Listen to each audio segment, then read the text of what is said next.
আসসালামু আলাইকুম, আশা করি সবাই ভালো আছো। আজকে আমরা সিমেন্ট উৎপাদনের মূলনীতি এই টপিকটা নিয়ে আলোচনা করব। তো এর আগে আমরা জানবো সিমেন্ট হচ্ছে সিলিকা, অ্যালুমিনা এবং চুনের একটা মিশ্রণ। তো এই তিনটা পদার্থকে মিশ্রিত করে এর সাথে পানি যোগ করলে দেখা যায় কি এটা যখন শুকিয়ে যায় তখন একটা শক্ত পাথরের মতন পদার্থে রূপান্তর হয়, কিন্তু যখন এটা ভেজা অবস্থায় থাকে তখন কিন্তু অনেকটা এটার টেক্সচার কাদামাটির মতন থাকে। তো এই উপাদানটাকে আমরা বলছি কি সিমেন্ট, যেটা মূলত তৈরি হচ্ছে সিলিকা, অ্যালুমিনা এবং চুনের মিশ্রণের মাধ্যমে। তো যে সিমেন্টগুলো আমরা ব্যবহার করি, এই ব্যবহৃত সিমেন্টকে প্রধানত চারটা ভাগে ভাগ করা যায়। এক হচ্ছে পোর্টল্যান্ড সিমেন্ট, দুই হচ্ছে পোজিওলানা সিমেন্ট, তো তৃতীয় যে সিমেন্ট সেটা হচ্ছে ক্যালসিয়াম অ্যালুমিনেট সিমেন্ট এবং চতুর্থ সিমেন্ট হচ্ছে ক্ষয়রোধকারী সিমেন্ট। তো এই চার ধরনের সিমেন্টের মধ্যে সবচেয়ে বেশি পরিমাণে উৎপাদিত হয় এবং ব্যবহৃত হয় পোর্টল্যান্ড সিমেন্ট, এবং বাংলাদেশেও মূলত এই পোর্টল্যান্ড সিমেন্টটাই কিন্তু ব্যবহৃত হয়ে থাকে। তো আমরা এখন এই পোর্টল্যান্ড সিমেন্টের নিয়ে ডিটেলস আলোচনা করব।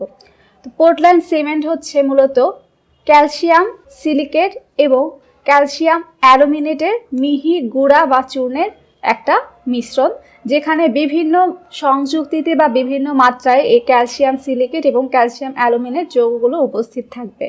পোর্টল্যান্ড সিমেন্টের ক্ষেত্রে যখন এটাতে পানি মিশ্রিত করা হয় তখন সিমেন্টটা একটা পর্যায়ে জমাট বেঁধে শক্ত কঠিন পদার্থে রূপান্তর হয়, অনেকটা পাথরের ন্যায়।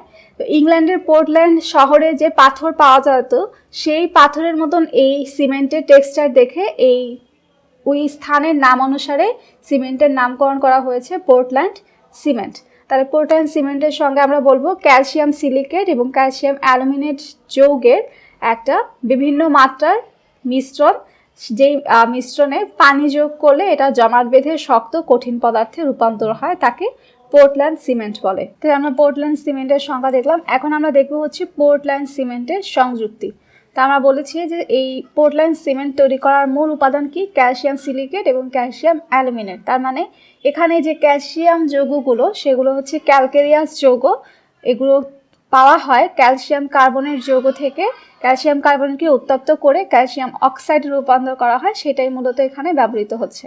তাহলে এই পোর্টল্যান্ড সিমেন্টের সংযুক্তিতে আমরা প্রথমেই পেয়ে যাব হচ্ছে চুন বা লাইম, এবং চুন বা লাইম থাকে প্রায় 60 থেকে 70%। দ্বিতীয়ত থাকবে হচ্ছে সিলিকা বা সিলিকন ডাইঅক্সাইডের পরিমাণ থাকে 20 থেকে 24%। এরপরে থাকে হচ্ছে অ্যালুমিনেটের উপাদান হিসেবে অ্যালুমিনিয়াম ডাইঅক্সাইড বা অ্যালুমিনার পরিমাণ থাকে 3 থেকে 8%। চতুর্থ উপাদান হিসেবে থাকে হচ্ছে ম্যাগনেসিয়াম অক্সাইড 1 থেকে 4%। সে অতিরিক্ত উপাদান হিসেবে আয়রন অক্সাইড এবং সালফার ট্রাই অক্সাইড থাকবে। আয়রন অক্সাইড থাকে 2.5% এবং সালফার ট্রাই অক্সাইড থাকবে 1.5%। তাহলে এই গেল হচ্ছে আমাদের পোর্টল্যান্ড সিমেন্টের সংযুক্তি। তাহলে পোর্টল্যান্ড সিমেন্টের প্রধান তিনটা উপাদান হিসেবে আমরা বলতে পারি চুন, সিলিকা এবং অ্যালুমিনা। এছাড়া সাহায্যকারী কিছু উপাদান হিসেবে ম্যাগনেসিয়াম, আয়রন অক্সাইড এবং সালফার ট্রাই অক্সাইড উপস্থিত থাকে। এখন এই প্রতিটি উপাদানের সংযুক্তিগত একটা বৈশিষ্ট্য আছে, যেমন কোন উপাদান কতটুকু থাকলে এই সিমেন্ট কোন ধরনের বৈশিষ্ট্য প্রদর্শন করে। এখন এই পোর্টল্যান্ড সিমেন্টের মধ্যে যদি আয়রন অক্সাইড না থাকে তাহলে সিমেন্টের বর্ণটা সাদা হয় ঠিকই, কিন্তু সিমেন্টের তাপ জারণ হচ্ছে ধীর গতিতে সম্পন্ন হয়। তো সেই হিসাবে আমরা সিমেন্টের সংযুক্তিগত বৈশিষ্ট্যে প্রথমে লিখতে পারি যে আয়রন অক্সাইড না থাকলে সিমেন্ট সাদা হবে, কিন্তু সিমেন্টের যে তাপ জারণ ক্ষমতা সেটা হ্রাস পায়। এরপরে হচ্ছে একটা অত্যাবশ্যক উপাদান আমরা জানি সিমেন্টের ক্ষেত্রে চুন। এখন চুনের উপাদানটার একটা কিন্তু মাপ আছে, অর্থাৎ 60 থেকে 70% চুন থাকলে সেই সিমেন্টটা পারফেক্টলি কাজ করতে পারে। চুনের মাত্রা যদি প্রয়োজনীয় মাত্রার চেয়ে কম হয় সেই ক্ষেত্রে সিমেন্টটা কিন্তু দ্রুত শক্ত হবে ঠিকই, কিন্তু সেটা মজবুত হবে না। আর চুনের মাত্রা যদি সিমেন্টে বেশি থাকে প্রয়োজনের চেয়ে, তাহলে সিমেন্টের তৈরি যে কোনো স্ট্রাকচারে দ্রুত ফাটল ধরে। একইভাবে আমরা যে সিলিকা পড়লাম, সিলিকারও একটা নির্দিষ্ট পরিমাণ আছে 20 থেকে 24%। সিলিকার পরিমাণ যদি এই অপটিমাম পরিমাণের চেয়ে কম থাকে তাহলে সিমেন্ট ধীরে ধীরে জমাট বাঁধবে। অপরদিকে আরেকটা উপাদান আমরা পড়লাম হচ্ছে অ্যালুমিনাও কিন্তু প্রধান তিনটা উপাদানের একটা উপাদান। অ্যালুমিনার পরিমাণ যদি বেশি থাকে তাহলে সিমেন্ট দ্রুত জমাট বাঁধে। তাহলে আমরা দেখলাম হচ্ছে পোর্টল্যান্ড সিমেন্ট কি, পোর্টল্যান্ড সিমেন্টের সংযুক্তি এবং সংযুক্তিগত বৈশিষ্ট্য। তো এখন আমরা এই পোর্টল্যান্ড সিমেন্টের যে মূল উপাদান কোনগুলো কত পার্সেন্ট থাকে সেগুলো নিয়ে আলোচনা করব। পোর্টল্যান্ড সিমেন্টের গুঁড়ার মূল যে 4টা উপাদান থাকে সেই 4টা উপাদানের সংযুক্তিগত পরিমাণ এবং সেটা সংকেত নিয়ে আমরা এখন কথা বলবো। পোর্টল্যান্ড সিমেন্টের মধ্যে প্রধান যে উপাদান থাকে সেটা হচ্ছে ট্রাই ক্যালসিয়াম সিলিকেট। তো এই উপাদানটাকে সংক্ষেপে এভাবে প্রকাশ করা হয়, যেহেতু ট্রাই ক্যালসিয়াম C3 সিলিকেটের জন্য S, এবং মূল যে আমাদের গুঁড়া সিমেন্টের গুঁড়ার মধ্যে 50%ই হচ্ছে ট্রাই ক্যালসিয়াম সিলিকেট। এরপর দ্বিতীয় যে প্রধান উপাদান সেটা হচ্ছে ডাই ক্যালসিয়াম সিলিকেট। তো একইভাবে যেহেতু এখানে ডাই ক্যালসিয়াম, 2টা ক্যালসিয়াম, এই জন্য C2 সিলিকেটের জন্য S, এটাকে সংক্ষেপে C2S দ্বারা প্রকাশ করা হয়। এবং এই ডাই ক্যালসিয়াম সিলিকেটের পরিমাণ থাকে মূল সিমেন্টে প্রায় 25%। তৃতীয় উপাদানটার নাম হচ্ছে ট্রাই ক্যালসিয়াম অ্যালুমিনেট। তো একইভাবে এই উপাদানটাকে সংক্ষেপে প্রকাশ করার জন্য আমরা লিখতে পারি, যেহেতু ট্রাই ক্যালসিয়াম C3 অ্যালুমিনেটের জন্য A, তাহলে C3A, এবং ট্রাই ক্যালসিয়াম অ্যালুমিনেটের পরিমাণ মোট মূল সিমেন্টে থাকে 10%। চতুর্থ উপাদানটার নাম হচ্ছে টেট্রা ক্যালসিয়াম অ্যালুমিনো ফেরাইট। তো সেখানে ক্যালসিয়াম এর অক্সাইড থাকবে, অ্যালুমিনা থাকবে এবং ফেরাইট বা আয়রনের অক্সাইড উপস্থিত থাকবে।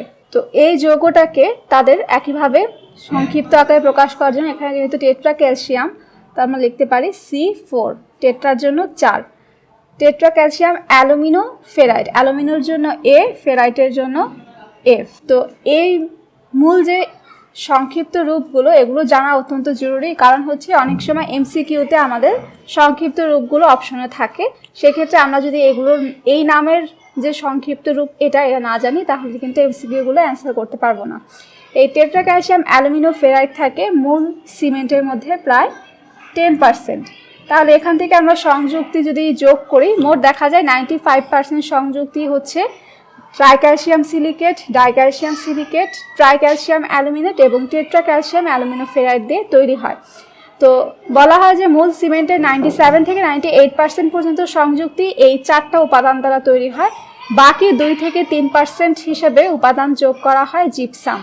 মূল এই 4টা উপাদানের মিশ্রণ বা গুঁড়ার সাথে জিপসাম যোগ করার মাধ্যমে যে যৌগটা তৈরি হয় সেটা হচ্ছে সিমেন্ট ক্লিংকার, অর্থাৎ সিমেন্টের নুড়ি পাথরের মতন কিছু তৈরি হয়।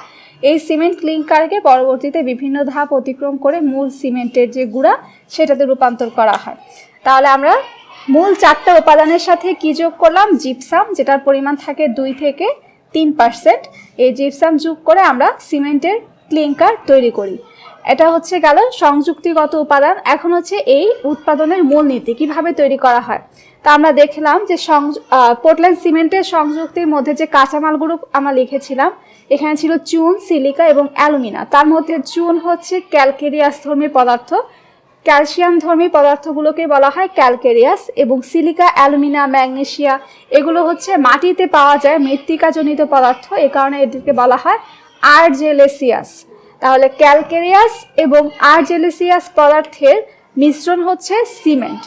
এখানে ক্যালকেরিয়াস বা চুনধর্মী পদার্থগুলোকে পাওয়া যায় ক্যালসিয়াম কার্বনের যৌগ থেকে। তাহলে আমাদের আকরিক হিসেবে যে ক্যালসিয়াম কার্বনেট থাকে, এছাড়া বিভিন্ন শিল্প উৎপাদনের ক্যালসিয়াম কার্বনের যে উপজাত তৈরি হয় সেগুলোকে ভস্মীভূত করে বা তাপ দেওয়ার মাধ্যমে সেটাকে বিযোজিত করে সেখান থেকে আমরা চুন বা ক্যালসিয়াম অক্সাইডটা পেয়ে থাকি। আর এই সিলিকা, অ্যালুমিনা, ম্যাগনেসিয়া এগুলো হচ্ছে যেহেতু মৃত্তিকাজনিত আর্জেলেসিয়াস পদার্থ, এগুলোকে পাওয়া যায় চায়না ক্লের বশীভূতকরণের মাধ্যমে। তো চায়না ক্লেকে যখন তাপ প্রয়োগ করা হয় সেখান থেকে পানি অণুগুলো বিয়োজিত হয়ে বা তাপে সেটা উদ্বায়ী হয়ে চলে যায়। তো আমাদের অবশিষ্ট থাকে সিলিকা এবং অ্যালুমিনা। এই উপাদানগুলোকে যখন আবার এই চুনের ক্যালসিয়াম অক্সাইডের সাথে মিশ্রিত করে তাপ দেওয়া হয় তখন সেখান থেকে আমরা সিমেন্টের ক্লিংকার বা একদম ক্ষুদ্র ক্ষুদ্র মিহি কণার সিমেন্ট পেয়ে থাকি।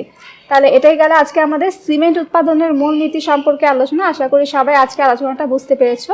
পরবর্তী পর্বে আমরা সিমেন্টের শিল্প উৎপাদনে কি কি পদ্ধতি ব্যবহার করা হয় সে সম্পর্কে পড়ব। সবাইকে পরবর্তী পর্ব দেখার আমন্ত্রণ জানিয়ে এখানে শেষ করছি।